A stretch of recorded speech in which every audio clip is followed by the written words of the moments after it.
This evening, I'm going to share a story of a big year of birding I did. A couple disclaimers right up front. At best, I'm an intermediate birder. I did this to raise money for cancer research. And I learned a lot. I got a lot out of it. I'm a recently retired orthopedic surgeon, but I did this big year in 2016 when I was working almost full time. And I'd take a lot of 4-day weekends, 3-day weekends. And one lesson I learned is from the father of medicine: healing is a matter of time, but it is sometimes also a matter of opportunity. And as you'll see, this was quite an opportunity for me. I took the pictures you're going to see. They're all taken by me. That's kind of one of my passions is nature photography. And one of our early environmentalists, John Muir, said, "In every walk with nature, one receives far more than he seeks." And boy, was that true for me. Fall of 2013, my 17-year-old son was playing soccer. He was a star soccer player, and he had suffered a concussion this game. And unfortunately, CT scan showed a large brain tumor. Had nothing to do with concussion, but it had been in there brewing. And to make a long story short, he was transferred up to Cleveland Clinic, underwent 9-hour surgery, and was in the hospital for 2 days, and actually came out of the surgery amazingly well. And his neurosurgeon asked my wife and I if he could, tell the truth about the diagnosis and explain his prognosis, and we all agreed to that. And so my son was told that, he had maybe 6 months to live, maybe 18 at best.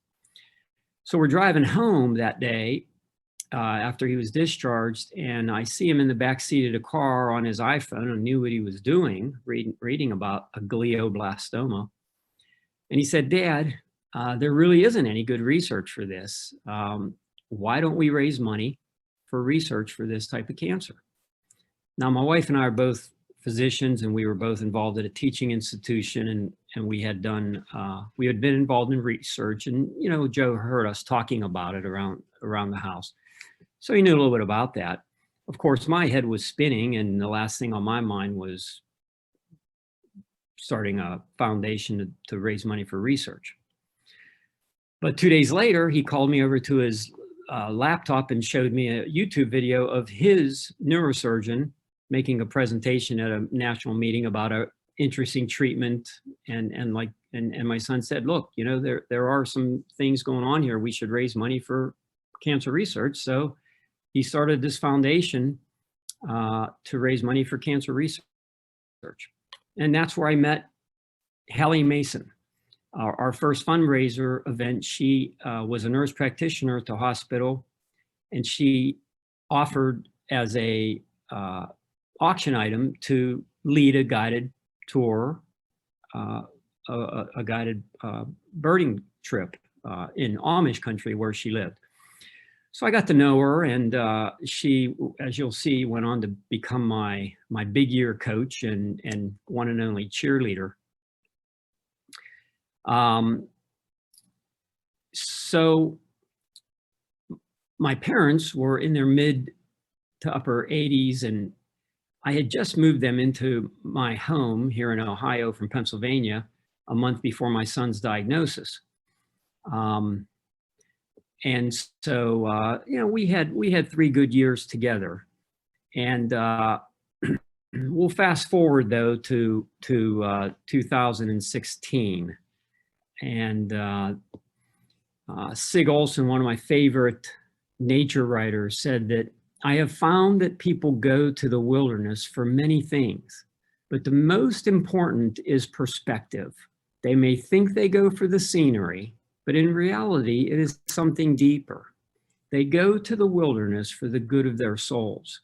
So even some of our early naturalists from the 50s realized and felt the health benefits of nature. So fast forward to 2016. It was the 1-year anniversary of the death of my son. And that same year, both my parents passed. And so, as you can imagine, I was feeling pretty low and stressed, and someone suggested I maybe get back into birding. And so I went up to McGee Marsh, which is our big warbler migratory trap, and went out with a lady who was really good, and she helped me see 98 birds that day. And so it was pretty spectacular. And I felt really good. I came home, and when I got home, I did what I do 3 or 4 days a week. I jumped on my bike and I rode the bike trail up to the cemetery where my son's buried. And as I was cruising down to his gravesite, I hear a song that I knew it was a different bird, and couldn't quite put my finger on it, but I look over and here's a bobolink, which for me is a pretty unusual bird. Our habitat up in Ohio has been decimated, and there are very few bobolinks left up here. So it was pretty spectacular to see that. So I pedal another 10 yards. I get off my bike at my son's grave, and there's a post there. And sure enough, here's an eastern meadowlark singing. Again, another really unusual bird for Ohio. So all of a sudden, I'm seeing bird 98 and 99, and I'm pedaling back home, and I get to my driveway, and a large bird flies across the road right in front of me, and it was just a common neighborhood pileated woodpecker. But the remarkable thing about that is that just happened to be my son's favorite bird, and it happened to be the last bird he and I saw together. And so bird 100 was kind of a special sighting, and I see these 3 really unusual birds within 15 minutes. And it just really got my mind thinking, not only what a good feeling it was, but it was almost a spiritual feeling that maybe I should do a big year. And so I thought about it for that evening, and decided, okay, I'll do it, and I'll raise money for our foundation. Asked a lot of my friends, for to sponsor just like a walkathon, and instead of miles, it would be birds. And I said, hey, I'm going to go out and try to find 300 birds maybe. So a lot of people kicked in, a dime, a 50 cents, a dollar, whatever. And so began my journey. I contacted my friend Hallie, who was an avid birder. She shows up at my house with a pile of books and maps of places to go. But from that last day where it all started, where I saw 100 birds, I was, for the first time in a year, I felt calm. I felt some happiness, and just had a better feeling, and it made me appreciate the health benefits that come from being out in nature. And so as a physician, I started researching that, and I've continued to research it, and I'm very passionate about this Nature Can Heal. In fact, I have a website titled that, and I do a lot of speaking to encourage people to get out in nature. And what's interesting, I'll quickly go through this. The research is phenomenal. There's close to 1,000 research studies that have been published in medical journals. Now, a lot of those came out of Japan and South Korea. They are a little more into it than we are, but it really is catching on in this country, where we're realizing, and I bet all of you have seen an article in one of the major newspapers or magazines. There's no question it increases your well-being and happiness. All of you have experienced that. There's good evidence that it lowers your risk of obesity or diabetes, decrease the incidence of depression, anxiety, and suicide. There's less hypertension or heart disease in people who spend time in nature, less symptoms of attention deficit disorder, which is a real interesting point with the pediatric population. In my practice, I had a lot of patients that I recommended to spend more time out in the parks, and got good feedback from them that it helped them deal with pain. But the one that's really intriguing is this last one I have listed. There's 2 good research studies where they actually measured blood levels of different cells in your body before and after a 30-minute exposure to nature 3 times a week. And what they found in the people getting outside, they had an increase in what's referred to as natural killer cells. These are cells that make your immune system strong. And so spending time in nature helps us fight infection. And right now, that's pretty important. And I think it's made us all more aware of having a strong immune system. And also your immune system helps you fight cancer. So a lot of good medical reasons to be a birder and be outdoors. So my coach, Helly, said, okay, you're going to do a big year. You got to go to Acadia Birding Festival. Oh, the other thing I want to mention is my big year started May 1st. So it's not an official ABA big year that you start January 1st. This whole thing kind of just popped up on me on May 1st. And so anyway, I go up to Acadia, and again, it reminds me of a John Muir statement where he said, keep close to nature's heart and break clear away once in a while. Climb a mountain or spend a week in the woods and wash your spirit clean. So at that birding festival, I met a lot of really helpful people, and went out with some guided trips and saw a lot of new birds to add to my list. But I also like to do things on my own sometime. And I also have an interest in seeing unusual birds that have some sort of an environmental challenge. And so I went up there wishing to see a Bicknell's thrush, because due to loss of habitat on both ends of its migration, its population is plummeting. So I was asking some of the tour guides and not getting good advice, but then one of the locals said, all right, he pulled out a piece of paper, drew me a map. It was a 3-hour drive. I got up at 3 a.m. the next day to get to the trailhead, and climbed up onto Saddleback Mountain. And I'm trying to follow this hand-drawn map, and the fog was getting thicker and thicker. I could barely see more than 10 or 20 yards out in front of me, and getting to the point where I was realizing, I don't think I'm going to see many birds at all.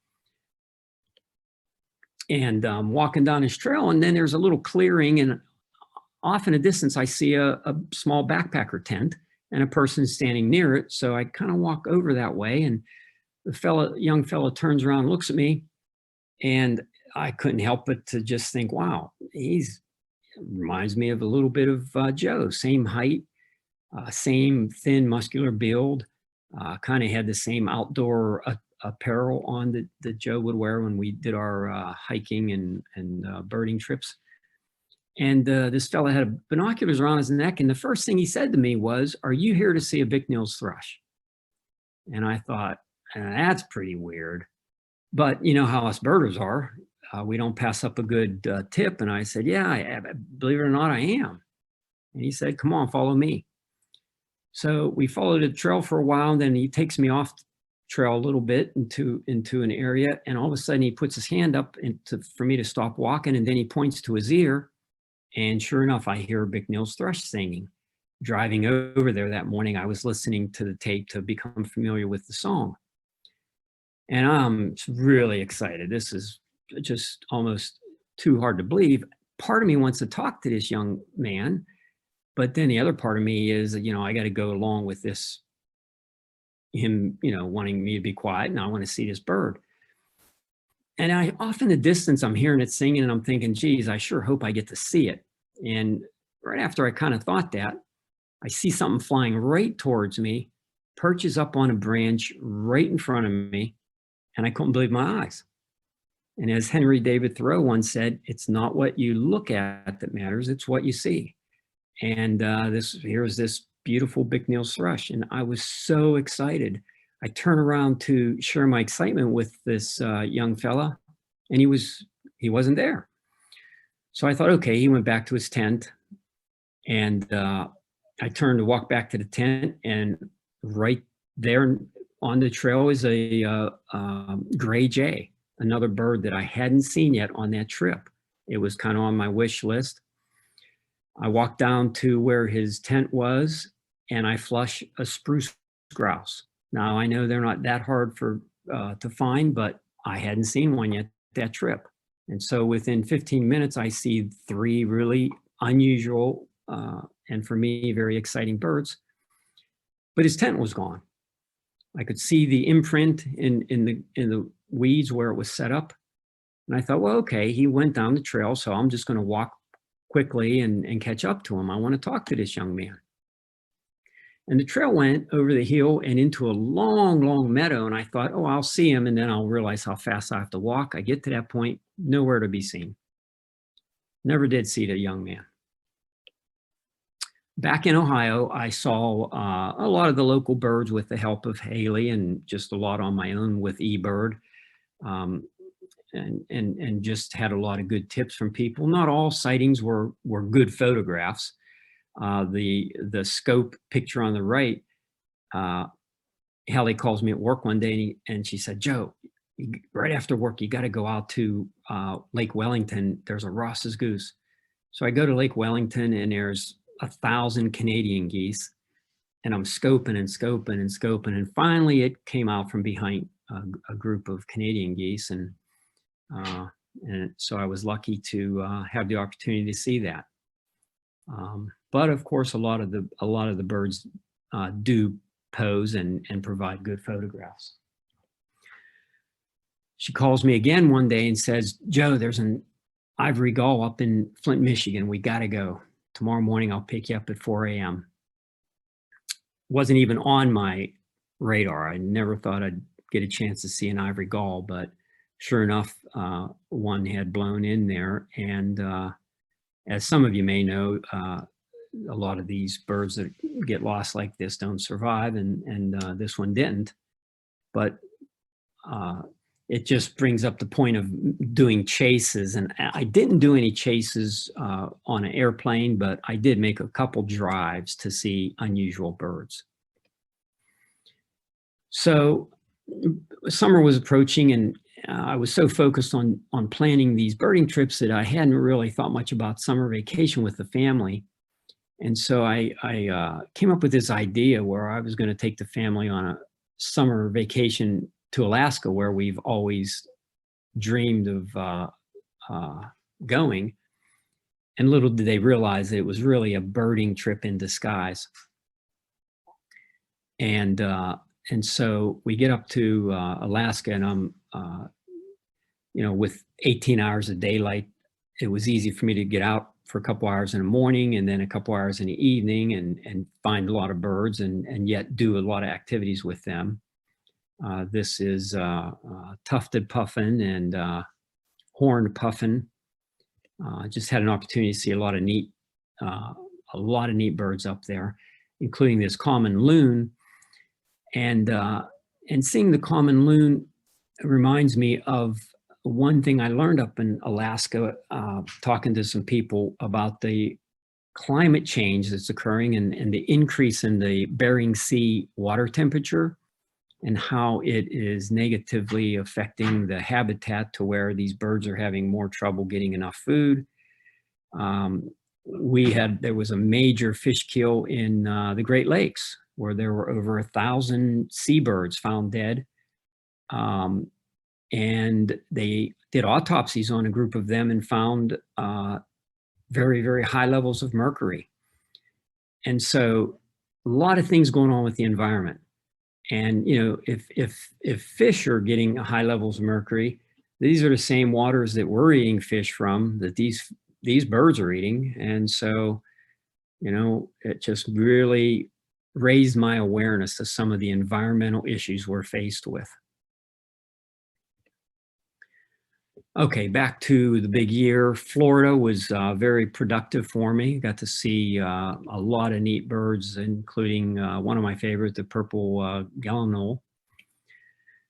I go down to Ding Darling. I started going down there, and the late 90s. And late 90s, it was not unusual on a low tide in February to see 100 big telephoto lens and 200 birders. Well, the last 5 years, you're lucky to see a dozen of photographers, and you'll see some of the local birders. The water in Southwest Florida has really been affected with red tide from too much farming in Central Florida that's dumping the water into the estuary right where Dean Darling is. So again, there's environmental problems that I really witnessed during this big year.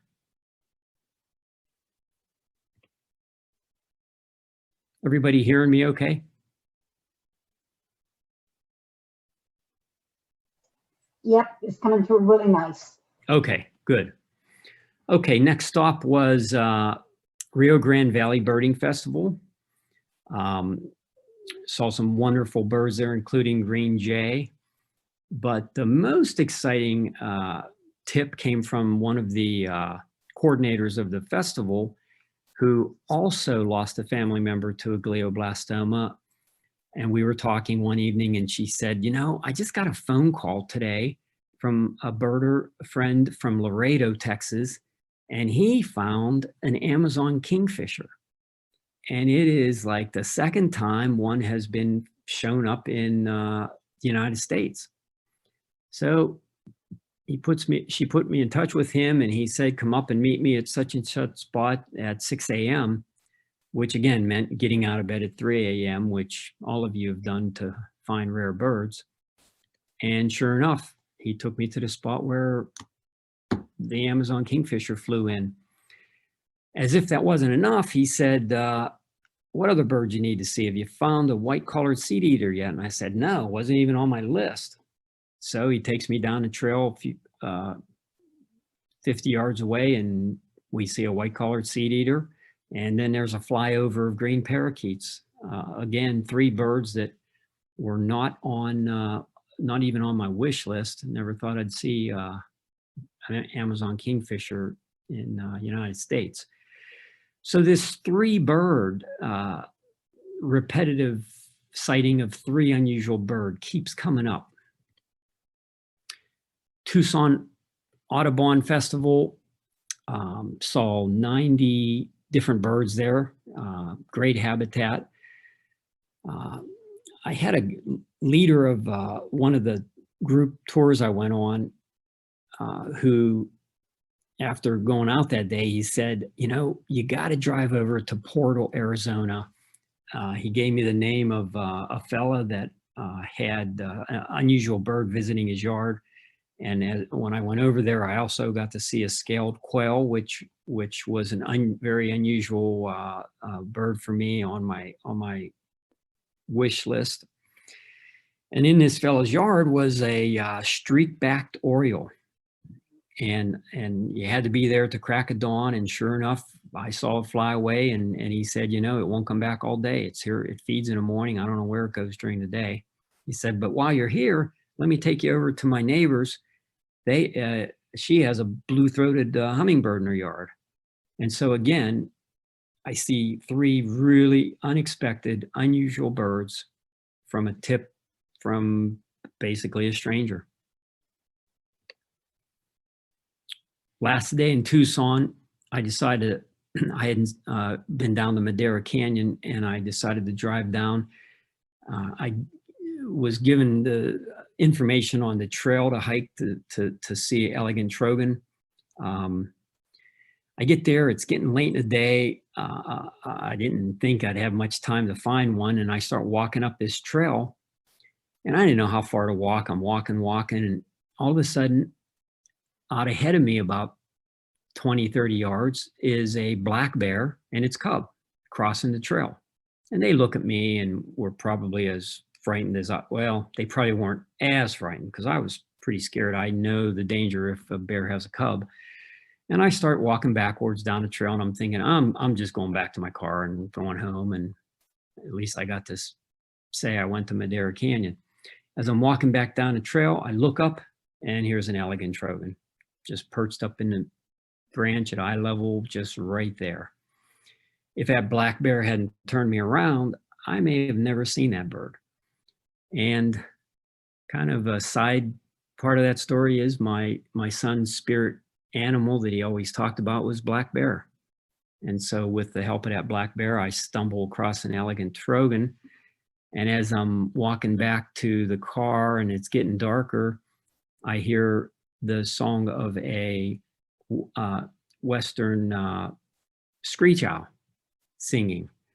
And again, you can count birds on your big ear if you hear them. Don't necessarily see some of the unusual night birds.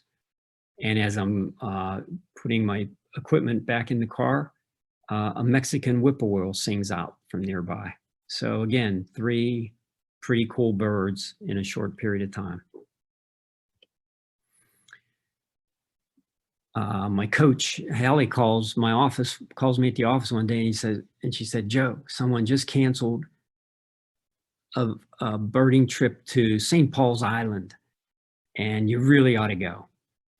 I didn't even know where St. Paul's Island was, but it sounded like a cool idea. And I got on a trip and I went up there and saw a bunch of neat, unusual birds. And I had a day to spare when I got back to Anchorage, and I rented a car and took a ride.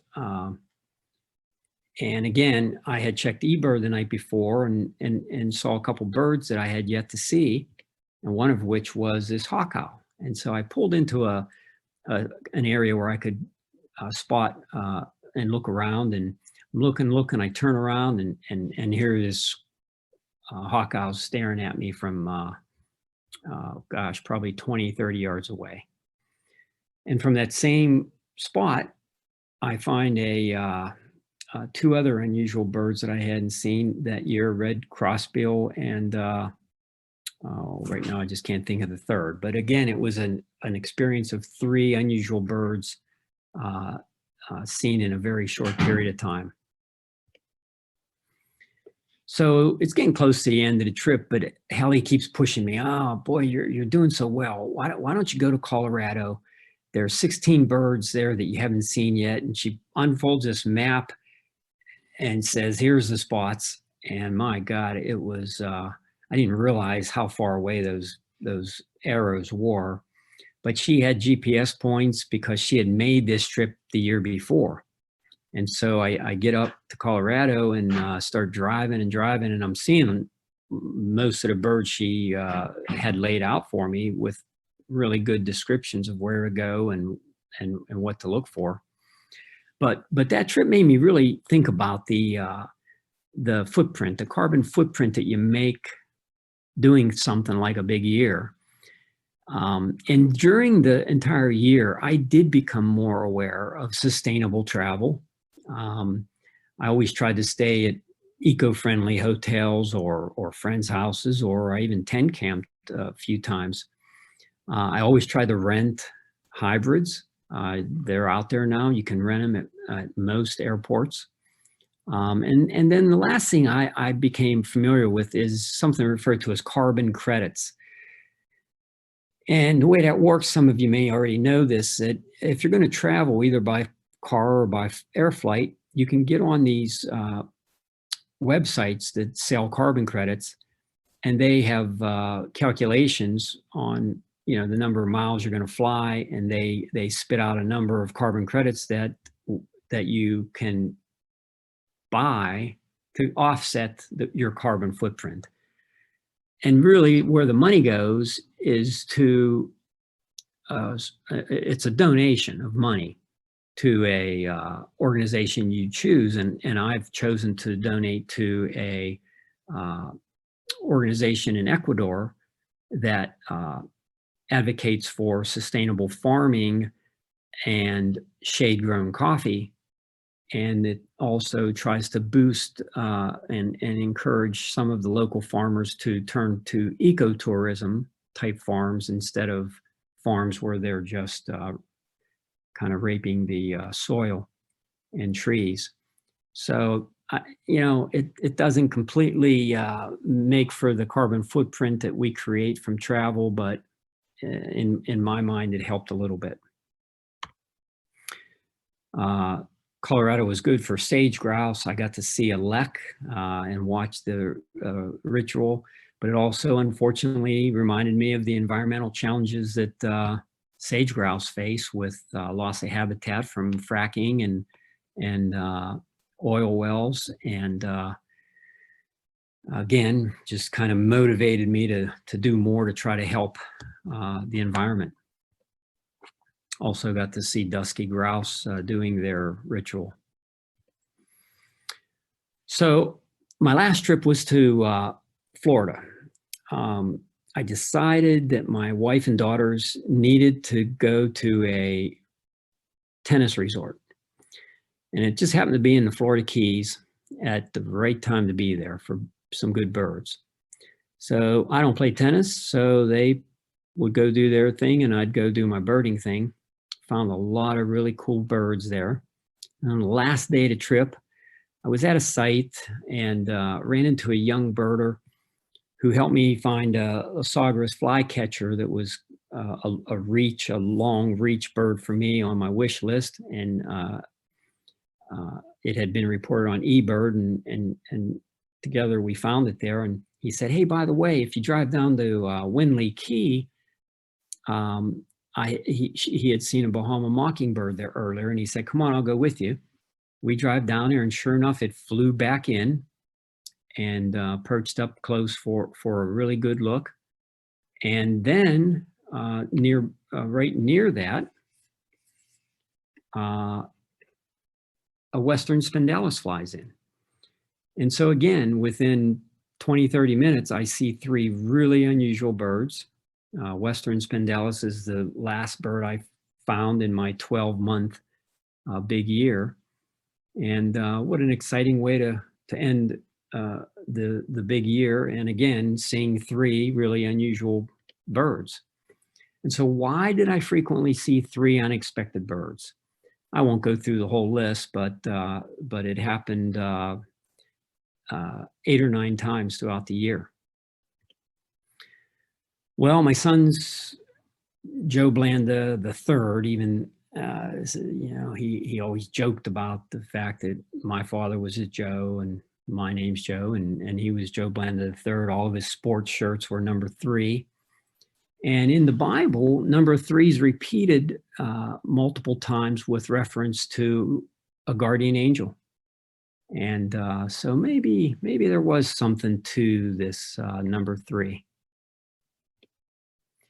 What about my coach, Hallie Mason? To leave the world a bit better, to know that one life has breathed easier because you have lived. This is to have succeeded. And that's a quote that reminds me a lot of my son, who after being told he had a terminal brain cancer, he went on YouTube and made really inspirational YouTube videos, and he also started the foundation to raise money for cancer research. 8 months after my big year ended, Hallie Mason's diagnosed with a glioblastoma brain tumor and passes away within 2 months. So it's true that everything happens for a reason, but it is always our responsibility to choose the reasons.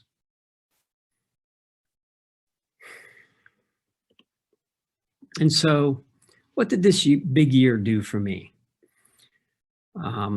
Well, for one thing, I went out and raised $14,000 for our foundation. The foundation my son started has raised $1.4 million in 3 years for brain cancer research. I got to see a lot of really cool places, beautiful scenery in most of the places I visited, but it also made me aware of the environmental challenges. If you look closely at that waterfall to the left of the tree and underneath the big rock, you can see the seepage of sulfur. So even though it's a beautiful scene, you're reminded of some of the environmental challenges that we're faced with. And so this big year really made me, encouraged me to want to do more. You know, I kind of learned that lesson from my son. He wanted to do more at a time when it was sure would be thinking of other things, but becoming more tuned into environmental challenges and becoming more active with Sierra Club and some other organizations that was motivated from this big year. What else did I get from this big year? Well, I learned of the therapeutic benefits of being out in nature, even though I was always doing that throughout my life. And my son and I did it a lot after his diagnosis. The big year really did help me deal with the loss of my son and parents, and made me more aware of the health benefits of nature. To the point where I've started a organization called Nature Can Heal, where I'm getting physicians in Northeast Ohio to write park prescriptions to their patients to get them outdoors. What else did I get out of the big year? Well, just like this snowy plover is protecting its baby from the heat on the beach, you know, it made me more aware of climate change. I got to see it firsthand when I went to Alaska, and now we all see it. But it just made me more aware that we need to leave this planet a better place for our kids, and it's really motivated me to try to do more, and I want to share that with you folks. And the last thing I got out of the big year was I got to see a lot of really cool birds, and I actually saw 650 birds. Now that's nowhere near the current records that people set. I didn't do any pelagics, and most of my birding was on 4-day weekends when I was still working full time. But it was pretty spectacular. I got to see some pretty neat birds, and I did meet a person who said that he was affiliated with the American Birding Association, and I don't know if he was just trying to make me feel good or if it's true, but he said, you know, he said, I went back through the records, and your 650 is the highest number of birds seen by a full-time physician. So that's my claim to fame. But the purpose of life is not to be happy, not to see more birds. It is to be useful, to be honorable, to be compassionate, to have it make some difference that you have lived and lived well. And that quote really does remind me of the 19 years I got to spend with my son. He really taught me a lot and really set a good example for a lot of people. And so, you know, for me, the big year was more than going out and seeing a lot of birds. I did that. I enjoyed it. I loved every minute of it.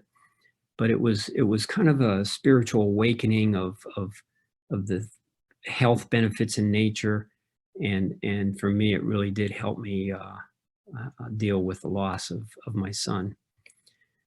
And so to end, you know, I have a message to share to you folks. You know, understand and appreciate the health benefits of nature. When you're out there, you know, take a deep breath, slow down a little bit. Instead of doing what some of my birding friends do and run on to the next spot to see another bird and make a long list for the day. Sometimes it's better to just take your time and observe things better and really get a calming benefit from it. I'm a big advocate of creating a naturescape, and this is something that I've given many Zoom talks on during the pandemic, because you can do this inside your house. You can bring nature inside your house, whether it's a rock or a plant or a log. I play some nature music. I set up a speaker system that's connected outside to my bird feeder so I can hear the birds chipping and calling to each other. And I've shared that with a lot of people to encourage them to create a naturescape. Also, my message to you is to realize that in in addition to the many health benefits in nature, it does strengthen your immune system. And so that's so important right now with kind of this new way of maybe being cooped up a little bit more. Spend your time out in nature. Be more mindful, smell the roses, and consider doing more for the environment. I know I'm preaching to the choir, and I'm sure most of you folks do a lot of good things for the environment, but we really do need to pass on a better planet to the next generation. And it's going to take a lot of work from people like us that do have an appreciation for nature. Well, that's all I have.